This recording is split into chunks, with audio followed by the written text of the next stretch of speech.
Okay, here's our video about reactive oxygen species, which can be abbreviated as ROS. Can't see that. Can't see that either, but ROS, you see what I'm pointing at. So reactive oxygen species. Now, reactive oxygen species are simply talking about something that you may have heard referred to as a free radical. Free radicals are created in the cell through normal metabolic processes, also created inside of peroxisomes, which are little tiny cellular organelles that specifically create a particular reactive oxygen species called hydrogen peroxide. And they have some good functions. They are useful. They are used by the cell, but only in moderation. You don't want to have too many of them because they can begin to damage the cell if you have too many, and that would be called oxidative stress. Now, peroxides like hydrogen peroxide are reactive oxygen species, but also superoxides. Here is a superoxide. It's just, there's an oxygen molecule, there's an oxygen molecule. This oxygen molecule, however, is missing an extra electron. They've been oxidized, so they've had an electron stolen from them. That is true of all reactive oxygen species, and that causes them to be highly reactive because they are unbalanced. Their outer electron valence, or their electron shell, is not full. So they're missing that extra electron, or that full complement of electrons, and so they're chemically trying to react in order to balance that out. So that is the case with superoxides, which is just an O2 molecule with a net, like missing the electron, and then we also have H2O2. So this would be hydrogen peroxide.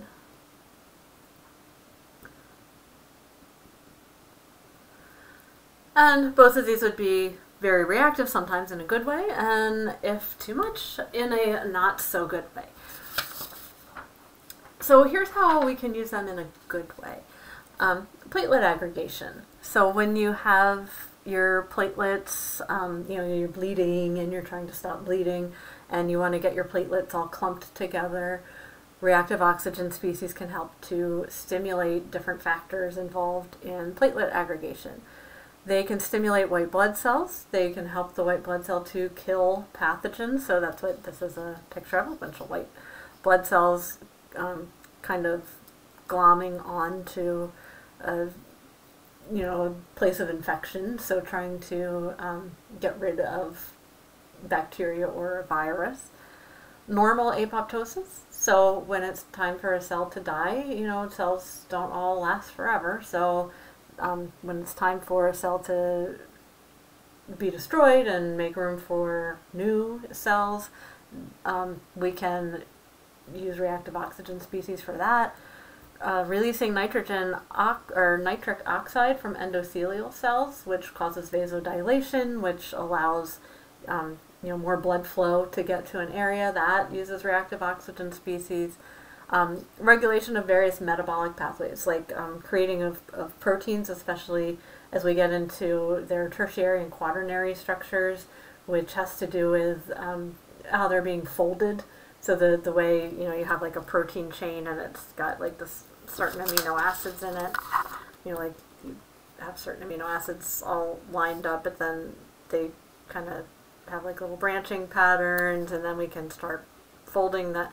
I'm not doing a good job of drawing amino acids, but when you end up with like a protein sheet of just folded amino acids all lined up together, but also folded together and kind of bonded in different spots, that is using reactive oxygen species to help that process along. Now, the negative effects of reactive oxygen species. So from having too much reactive oxygen species, we can start to damage the DNA and the RNA. We can damage our fat structure and protein structure by oxidizing, because they are capable of oxidizing those things. We can overstimulate our white blood cells, which leads to inflammation. reverse oxygen species also do something with cancer cells in that they help them proliferate. So they help cancer cells to grow. They stimulate growth of cancer cells, which is obviously a bad thing, and contributing to senescence. Senescence is the effects of getting older. So as people age, you know, maybe your brain function starts to slow down a little bit. If it is severe, it can lead to dementia or Alzheimer's disease, cardiovascular disease, so problems with your heart, your blood vessels, you know, all those sorts of really negative things about aging can be exacerbated or made worse or sped up by reactive oxygen species. Okay, so superoxides are something that are created during normal metabolic function, particularly in the electron transport chain. So as those electrons are kind of bouncing along from one cytochrome protein to another, and they're supposed to get to the final oxygen molecule, some of them kind of escape. They don't go where they're supposed to go, and they end up reducing an oxygen molecule before we get to the end of the chain. And we get a superoxide as a result. So we have this O2 minus. So this is a reactive oxygen species, which we don't want to have too much of, but this is how they would be formed normally. What our cell does with a superoxide is it uses this enzyme, superoxide dismutase, or it's abbreviated as SOD2 here. So superoxide dismutase takes that superoxide and it converts it or changes it into hydrogen peroxide. Now, hydrogen peroxide, that's here, that has some uses, right? We can do normal physiological signaling, so stimulating our white blood cells, producing nitric oxide, causing protein folding, all those things that we talked about. That's happening in this kind of nice balanced levels of hydrogen peroxide amounts here. We don't want to have too much. We have just the right amount, kind of a low level of hydrogen peroxide. We're doing our normal stuff here. This is okay right here. This is what we want to have right there. Now, if we start to go higher with our hydrogen peroxide levels, then we start getting into stimulating cancer growth and things like that. So that's not a good place to be. This is getting into a danger zone. We don't like this. We should be more down here again. We want to neutralize that hydrogen peroxide. And after we hit a certain threshold part, now we're in oxidative damage. So oxidative stress causing damage at this point. So, you know, DNA getting damaged, inappropriate apoptosis, so the cell dying when it's not supposed to. All that kind of stuff can happen because of, you know, we just hit too much of hydrogen peroxide. Now, over here we have a peroxisome. So this is a little tiny organelle, and it has uses for the hydrogen peroxide, but it also has this enzyme in here called catalase. And catalase will neutralize the hydrogen peroxide and make it not bad anymore. Just make it into water, essentially. So just, you know, taking away the extra oxygen, we have water, and then we don't start doing all this bad stuff. We can just keep our hydrogen peroxide levels correct. Now, glutathione peroxidase, that's this GPX1. This is an antioxidant.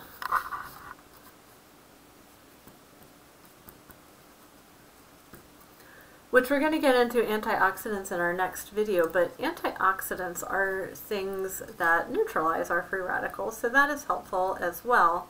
So we don't just rely on our catalase in our peroxisomes, but we can also neutralize these reactive oxygen species, the superoxides or hydrogen peroxide, with antioxidants. Glutathione peroxidase is one. And we can, you know, help to lower our levels of hydrogen peroxide with that, but we're going to look really in more depth at how other antioxidants can work to help with our free radical problems, because we get free radicals all the time through our normal electron transport chain, also through just environmental stimuli, like any kind of toxins that you might ingest or that you're exposed to.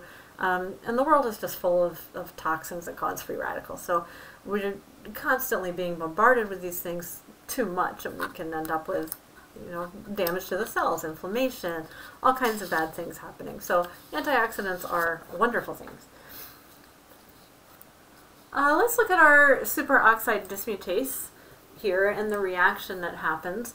Like we said, we're going to take our superoxide, so we got these two oxygen molecules here. So that's our superoxide. And superoxide dismutase is going to just change that so that we get just a regular oxygen, but also hydrogen peroxide.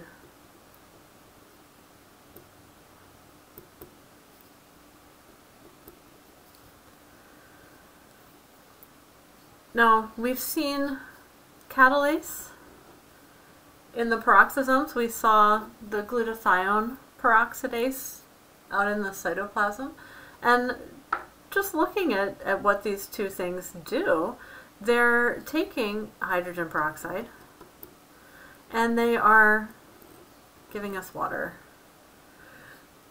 That is a neutralized form, so that is not something that's going to do any damage, obviously, inside the cell. So these two things have defanged the hydrogen peroxide. They have prevented the hydrogen peroxide from getting too high in concentration and damaging the cell. So this one would be what we call an antioxidant. You could, I mean, catalase is essentially doing an antioxidant function here, but it's just more considered an enzyme because it's part of other metabolic processes in the peroxisomes that we'll be talking about later on in the semester. But the important part here is that we take our superoxide, we turn it into hydrogen peroxide that has some uses, and we are going to then, you know, any excess hydrogen peroxide we're going to turn into water before it can cause damage, hopefully. Okay, so we need to keep our reactive oxygen species in balance, not too much. We need them a little bit, but we don't want to have too much. So here's an example of when we need them, which is the protein folding.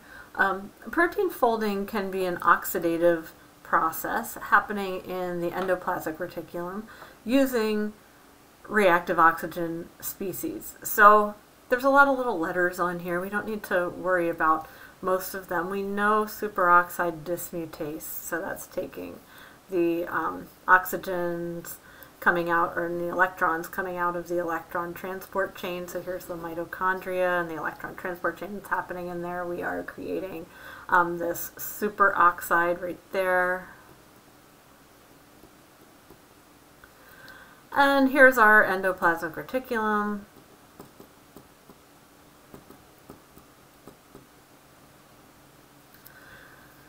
And we're creating proteins here, folding them up with oxidative protein folding, and we're using our hydrogen peroxide to do that. Another thing that could be happening here, this MPO, that's myeloperoxidase. This is something that is in leukocytes, and it's used to kill pathogens. So this helps our white blood cells, and specifically the leukocytes, to combat infection. So that's a good use for our hydrogen peroxide. We just want to have the right concentration. If we have the right concentration, then we're using these reactive oxygen species, the superoxides and the hydrogen peroxide, as a signaling molecule. That means something that is signaling to another part of the cell or to another cell that it needs to do something. That is how hormones work. It's how neurotransmitters work. Cells are constantly signaling to each other. We have intracellular signaling through enzymes and things like that, and reactive oxygen species, saying, okay, let's fold these proteins now, or let's make this myeloperoxidase so that we can kill this virus right now. That is a good use of it. What we don't want is just to have too much, which leads, the oxidative stress, and we start damaging the cell and causing cancer production. So obviously not good. And here we have a cell going through apoptosis. So here's the cell, it's okay. It's, you see a little bit of gray, so these are little breaks in the cell membrane starting to happen. The cell membrane's kind of disintegrating. It disintegrates, and now, okay, all the little contents of the cell are released. There is no more cell. The cell is gone. So hydrogen peroxide has a lot to do with that. If it was in a normal concentration in the cell, then it wouldn't be doing that. When we start to get too high of concentrations in the cell, then now we start to make the cell go through apoptosis if it's a very high level.